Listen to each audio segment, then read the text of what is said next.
வணக்கம். அவதூதருடைய முதல் குரு பூமி.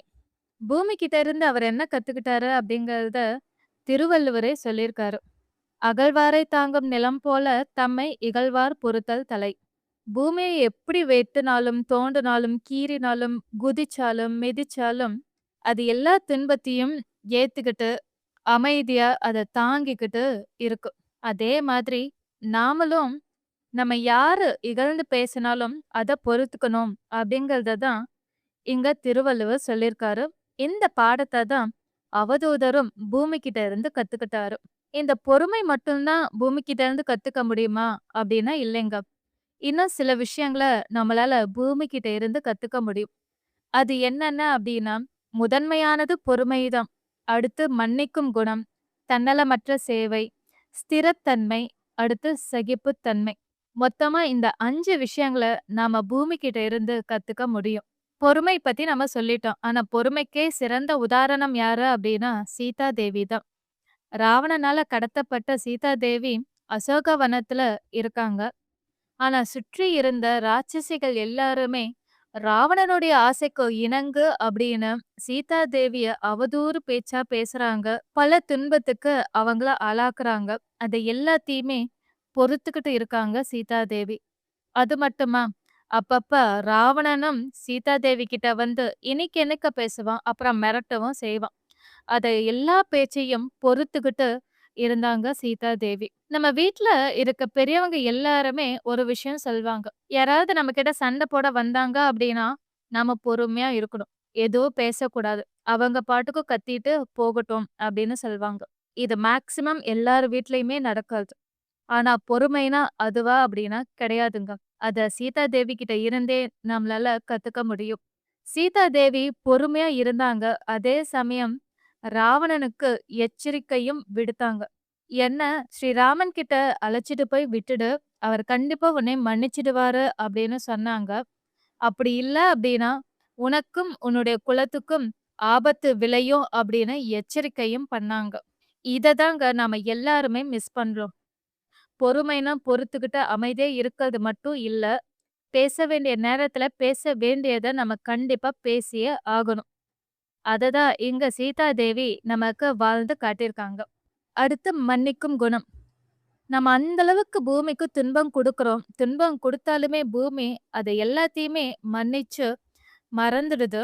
நம்மள ஒருபோதும் பழிவாங்க அது முயன்றதே இல்ல. இதற்கும் சிறந்த உதாரணம் சீதா தேவி. ஹனுமனுக்கு ஒரு வாய்ப்பு கிடைச்சது. சீதா தேவி கிட்ட கேக்குறாரு. நீங்க ஒரு வார்த்தை சொல்லுங்க. இந்த ராட்சசிகள் எல்லாரையுமே நான் அழிச்சர்றேன் அப்படிங்கிறாரு. ஆனா சீதா தேவி அத தடுத்து நிறுத்துறாங்க. அப்படி எதுவும் செய்யாத அப்படின்னு சொல்லி ராட்சசிகள் எல்லாரையுமே அவங்க மன்னிச்சர்றாங்க.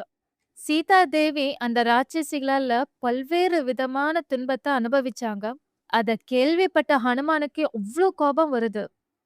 அவங்கள எல்லாம் அழிச்சிடணும் அப்படின்னு முடிவுக்கு வராரு. ஆனா, அந்த துன்பத்த அனுபவிச்ச சீதா தேவி அவங்கள மன்னிச்சர்றாங்க. இதுதாங்க பொறுமையினுடைய உச்சகட்ட குணமே, மன்னிக்கும் குணம். நம்மள யாரு துன்புறுத்தினாலும் அவங்கள மன்னித்து விடுவது. அத சீதா தேவி கிட்ட இருந்து நம்ம கத்துக்கலாம்.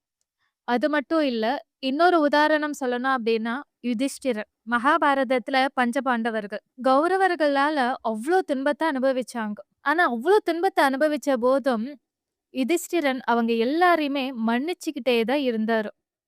ஆனா கூட இருந்த பீமன் அவருக்கா அவ்ளோ கோபம் வருங்க. திட்டுறாரு, ஏதாவது செய்யணும்னு துடிக்கிறாரு. ஆனா அவரையும் தன்னுடைய கண்ட்ரோல்ல வச்சுக்கிட்டு, அமைதியா இரு, பொறுமையா இரு அப்படின்னு நடந்த எல்லாத்தையுமே அவர் மன்னிச்சுக்கிட்டே இருந்தாரு. இந்த மன்னிக்கும் குணத்த நாம பூமி கிட்ட இருந்து தான் கத்துக்கவே முடியுங்க. அடுத்து தன்னலமற்ற சேவை. இந்த பூமி கிட்ட இல்லாத வளம் ஏதாவது இருக்கா சொல்லுங்க? உணவு இருக்கு, நீர் இருக்கு, உறைவிடம் இருக்கு. எல்லா விதமான வளமும் எல்லா உயிர்களுக்கும் நிறக்க இருக்கு. இல்லன்னே சொல்லவே முடியாது. எந்த ஒரு எதிர்பார்ப்பும் இல்லாம நாம எந்த அளவுக்கு இந்த பூமியில இருக்கக்கூடிய இயற்கை வளங்கள அழிச்சுக்கிட்டே வந்தாலும், இந்த பூமி தன்னை புதுமைப்படுத்திக்கிட்டு, இந்த பூமியில வாழ்ற எல்லா உயிர்களுக்கும் எந்த எதிர்பார்ப்பும் இல்லாம தன்னுடைய வளங்கள அள்ளி அள்ளி குடுத்துக்கிட்டே இருக்கு. இதற்கு சிறந்த உதாரணம் யாரு அப்டின்னா கர்ணன். கர்ணன் பார்த்தீங்கன்னா, தன்ன நாடி வந்தவங்களுக்கு இல்ல அப்டின்னு சொல்லாம, முகமலர்ச்சியோட தான் கிட்ட இருக்கிறத குடுத்தாரு. அது மட்டுமா, கவச குண்டலங்களையும் குடுத்தாரு. கவச குண்டலங்கள குடுத்தா, தன்னுடைய உயிருக்கே ஆபத்து வரும் அப்படின்னு தெரிஞ்சும், தனக்கு என்ன ஆனா என்ன? கேட்டுட்டாங்க. அவங்களுக்கு இன்முகத்தோடு குடுக்கணும் அப்படின்னு கவச குண்டலங்களையும் தானமா குடுத்தாரு. இந்த தன்னலமற்ற சேவைய நாம பூமி கிட்ட இருந்து தாங்க கத்துக்க முடியும். அடுத்து ஸ்திரத்தன்மை. இந்த பூமியில பார்த்தீங்க அப்படின்னா, பருவநிலை மாற்றங்கள் வருது, இயற்கை மாற்றங்கள் வருது. எத்தன மாற்றம் வந்தாலும் சரி, பூமி பூமியா மட்டும் தான் இருக்கு. தன்னுடைய நிலையிலிருந்து துளியும் பிறழ்வதே இல்ல. ஸ்திரமா இருக்கு. அதுதான் இந்த பூமி கிட்ட இருந்து நம்ம கத்துக்க வேண்டியது. இதற்கு ஒரு சிறந்த உதாரணம் சொல்லணும் அப்டின்னா, பீஷ்மர்.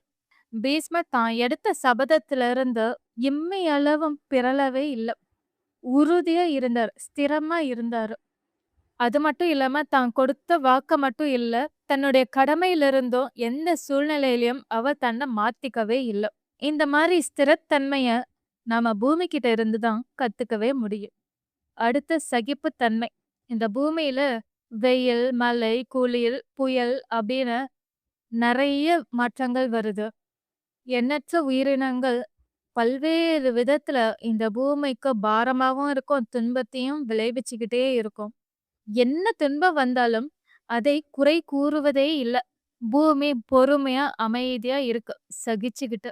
இந்த சகிப்புத்தன்மைய நாம பூமி கிட்ட இருந்து தான் கத்துக்கவே முடியும். இந்த சகிப்புத்தன்மைக்கு சிறந்த உதாரணம் யாரு அப்டின்னா, பிரகலாதர். தன்னுடைய தந்தையான ஹிரண்யகசிப்புவால அத்தன துன்பம் வந்தாலும், அதை எல்லாத்தையும் பொறுத்துக்கிட்டு இருந்தான். ஹிரண்யகசிப்புவுடைய செயல்கள குறை கூறினதே இல்ல. எந்த ஒரு குறையும் கூறாமல் சகிப்புத்தன்மையோடு இருப்பத நாம பூமி கிட்ட இருந்து கத்துக்கலாம். இதுதாங்க அந்த 5 விஷயம். பொறுமைக்கு சீதாதேவி, மன்னிக்கிற குணத்துல யுதிஷ்டிரர், தானத்துல கர்ணன், உறுதியில பீஷ்மர், சகிப்புத்தன்மையில பிரகலாதர். இவங்க ஐவருமே பூமியினுடைய குணத்த உள்வாங்கி அத வாழ்ந்து காட்டியிருக்காங்க. நாமளும் அவங்களுடைய வழிய பின்பற்றுவோம். முடிஞ்ச அளவுக்கு நம்மளுடைய வாழ்க்கையிலும் பூமியினுடைய இந்த குணங்கள கடைபிடிப்போம். Thank you.